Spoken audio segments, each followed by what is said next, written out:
আমার ভাগ্নি খুবই দুষ্টু, সারাক্ষণ দৌড়াদৌড়ি চেঁচামেচি করে, তাকে শান্তভাবে ব্যস্ত রাখার মতো কিছুই পাচ্ছিলাম না।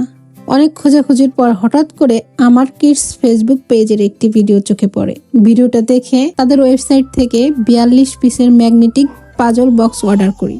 সত্যি বলতে অর্ডার করার পর একটু ভয়েই ছিলাম, প্রোডাক্টের কোয়ালিটি কেমন হবে, ছবির মতো আসবে তো। কিন্তু হাতে পেয়ে আমি সত্যিই অবাক। প্রোডাক্টের কোয়ালিটি খুব ভালো, প্যাকেজিং সুন্দর ও সুরক্ষিত, আর সবচেয়ে ভালো লেগেছে মাত্র 2 দিনের মধ্যে ডেলিভারি পেয়েছি। আমার ভাগ্নি সারাক্ষণ এখন এই ম্যাগনেটিক পাজল নিয়ে ব্যস্ত থাকে, নিজে নিজে নতুন শেপে বানায়, চিন্তা করে, মনোযোগ দিয়ে খেলছে। দুষ্টুমি কমেছে, স্ক্রিন টাইমও কমেছে। সত্যি বলতে গেলে এটা শুধু একটা খেলনা না, এটা বাচ্চাদের একটা লার্নিং টুল। যারা বাচ্চাদের জন্য কিছু শিক্ষামূলক, নিরাপদ, মানসম্মত খেলনা খুঁজছেন, তাদের জন্য আমি আমার কিডস ম্যাগনেটিক পাজল বক্স অবশ্যই রেকমেন্ড করব।